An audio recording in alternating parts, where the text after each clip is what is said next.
తొలిసారిగా 1991లో జర్మనీలో screw press lines తయారీ ప్లాంటును ఏర్పాటు చేశారు. ఎప్పటికప్పుడు ప్లాంటును కొత్త టెక్నాలజీతో అభివృద్ధి చేస్తుండటంతో కంపెనీ విడిభాగాల నాణ్యతపై విశ్వాసం విదేశీ కంపెనీల్లో రెట్టింపయింది. 1999లో కంపెనీ QS 9000 గుర్తింపు పొంది ఫోర్జింగ్ పరిశ్రమలో తనకు ఎవరూ సాటి కాదని నిరూపించుకుంది. 2000 కల్లా యూరప్ దేశాల్లో భారత్ ఫోర్జ్ ఉత్పత్తులకు గిరాకీ పెరగడంతో జర్మనీ ప్లాంటును మరింత విస్తరించారు. అయితే డిమాండ్కు అనుగుణంగా ప్లాంట్లను ఏర్పాటు చేయడానికి చాలా సమయం పడుతుందనే వాస్తవాన్ని గుర్తించారు. దీంతో తక్కువ వ్యవధిలో భారీ విస్తరణకు ఏకైక మార్గం ఏదో గుర్తించారు. నన్ను మనోవ్యధకు గురి చేసిన అంశాలు చాలా ఉన్నాయి. నేను చేయాలనుకున్న పనులు చేయలేకపోయినప్పుడు, అది చాలా నెమ్మదిగా సాగి చాలా కాలం పట్టినప్పుడు క్షోభకు గురయ్యేవాడిని. ప్రభుత్వ ఆమోదం పొందే విధానంలో జరుగుతున్న జాప్యాలు, వారాలు తీసుకునే పని ఏళ్లకు ఏళ్లు తీసుకోవడం చూస్తే నా మనసు రగిలిపోయేది. నాకున్న సమయంలో నేను ఎదుర్కోవాల్సిన సవాళ్లకు పట్టే జాప్యం మధ్య ఎంతో మానసిక వ్యధకు గురవుతాను. వేర్వేరు కంపెనీలతో ఒప్పందం కుదుర్చుకోవడం, మార్కెట్పై పట్టు సాధించడం, ఈ దిశగా తొలి అడుగులు పడింది మళ్లీ జర్మనీలోనే. కార్ల్డాన్ పెడింగస్ అనే జర్మనీ కంపెనీని బాబా కొనుగోలు చేశారు. దీంతో బాబా పేరు అంతర్జాతీయ స్థాయిలో మార్మోగింది. వెంటనే ఆడీకి చెందిన అల్యూమినియం టెక్నిక్ కంపెనీని కూడా కొనేశారు. 2005 బాబా జీవితంలో మర్చిపోని సంవత్సరం. భారత్ ఫోర్జ్ తొలిసారి అమెరికాకు చెందిన ఫెడరల్ ఫోర్జ్ను కొనుగోలు చేసింది. దాంతో అక్కడ భారత్ ఫోర్జ్ ఉత్పత్తి కార్యక్రమాలు మొదలయ్యాయి. ఈలోగా స్వీడన్కు చెందిన ఇమత్రా కిలస్తా, స్కాట్లాండ్కు చెందిన స్కాటిష్ స్టాపింగ్స్ ను కూడా ఆయనే టేక్ ఓవర్ చేశారు. As the fact that we have been able to create ఈ పోటీ ప్రపంచాన భారతదేశపు పేరెనిక గల బ్రాండ్ గా రూపొందించాలని, కనీసం నా ఉత్పత్తి రంగమైన భారత్ ఫోర్జ్ను మన దేశానికి పేరు తెచ్చే బ్రాండ్ గా తీసుకురావాలనుకున్నాను. అది సాధించాను. ఇప్పుడు మన దేశంలో తమ పరిశ్రమలు పెట్టడానికి ఏమైనా అవకాశాలు దొరుకుతాయని చూసే విదేశీ కంపెనీలు బాగా పెరిగాయి. ఇది నాకెంతో సంతృప్తినిచ్చింది.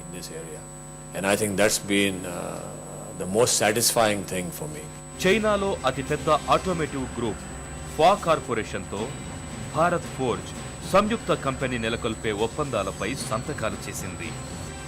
రోజురోజుకి విస్తరిస్తున్న ఈ గ్రూప్ ప్రపంచవ్యాప్తంగా 6 చోట్ల 9 ఉత్పత్తి కేంద్రాలను నెలకొల్పింది. భారత్లో కన్నా జర్మనీలోనే కంపెనీకి అధిక తయారీ ప్లాంట్లున్నాయి. భారత్లో ఉన్న ప్లాంట్లు 2, జర్మనీలో 3 ఉన్నాయి. స్వీడన్, స్కాట్లాండ్, ఉత్తర అమెరికా, చైనాల్లో ఒక్కో ప్లాంటును నెలకొల్పింది.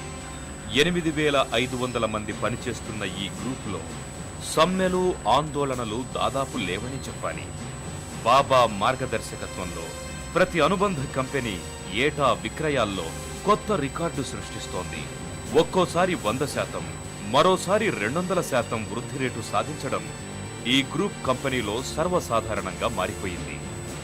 ఉద్యోగుల అంకిత భావమే తన గ్రూపు విజయ రహస్యమన్నది బాబా కళ్యాణి మాట. జమా ఖర్చులపై నిరంతర నియంత్రణ, భౌగోళిక వనరులు, ఉత్పత్తుల పోర్ట్ఫోలియో, ఇవే తమ కంపెనీ మూల సూత్రాలని బాబా అంటారు. ఒక సాధారణ ఫోర్జింగ్ కంపెనీగా నెట్టుకొస్తున్న భారత్ ఫోర్జ్ను అంతర్జాతీయ కంపెనీగా తీర్చిదిద్దిన ఘనత బాబా కళ్యాణిదే. I think my message to the youth of this country is ఈ దేశ యువతకు నేను చెప్పేది ఏమిటంటే, ఈ దేశం నిజమైన అభివృద్ధి పదాన ప్రయాణిస్తోంది. ఇది ఎన్నో అవకాశాలను మీకు సృష్టిస్తుంది. generates huge opportunities in many different areas of your profession. But you can only use these opportunities. చక్కగా చదువుకొని నైపుణ్యాల్ని, సాంకేతిక పరిజ్ఞానాన్ని పొందిన వారెవరైనా ఈ అవకాశాల్ని ఉపయోగించుకోగలుగుతారు. అందుకే ఈ దేశ యువతరం వాళ్ళెంత చదువుకోగలిగితే అంత చదువుకునే ప్రయత్నం చేయాలి. ఇష్టపడి కష్టపడి నైపుణ్యాలను సొంతం చేసుకున్న వారికి భవిష్యత్తులో ఈ అవకాశాలు ఎంతో ఉపకరిస్తాయి. and this will be extremely useful to you in the future.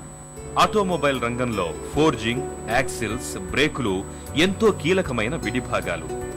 వీటి విషయంలో ఏ వాహన తయారీదారుడు కూడా రాజీపడడు. క్వాలిటీకే ప్రాధాన్యమిస్తాడు. మార్కెట్లో ఎన్ని కంపెనీలొచ్చినా భారత్ ఫోర్జ్కు ఏ దశలోనూ పోటీనివ్వలేకపోయాయి. ఆ విజయ రహస్యమే ఉత్పత్తుల నాణ్యతలో ఆయన అవలంబించిన విధానం. ధనిక దేశాల్లో అనేక కంపెనీలు సైతం భారత్ ఫోర్జ్ ఇచ్చిన క్వాలిటీని ఇవ్వలేకపోయాయి.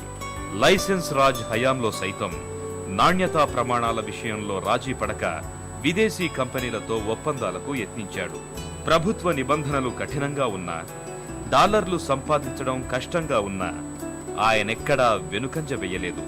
అమెరికా, జపాన్ దేశాల నుంచి టెక్నాలజీని దిగుమతి చేసుకున్నారు. మారుతున్న ప్రమాణాలకు అనుగుణంగా విడిభాగాలను తయారు చేసి ప్రపంచ ఆటోమొబైల్ దిగ్గజాల ప్రశంసలందుకున్నారు. లక్షల్లో ఉన్న కంపెనీ టర్నోవర్ను కోట్ల రూపాయల్లోకి తీసుకెళ్లిన బాబా కాలానుగుణంగా తమ గ్రూపును వివిధ విభాగాలుగా విస్తరించాడు. అనతి కాలంలోనే $150 కోట్ల కంపెనీగా తీర్చిదిద్దాడు. 1.8 బిలియన్ మార్కెట్ క్యాపిటలైజేషన్తో నేడు భారత్ ఫోర్జ్ ప్రపంచంలోనే రెండో అతిపెద్ద ఫోర్జింగ్ కంపెనీగా అవతరించింది.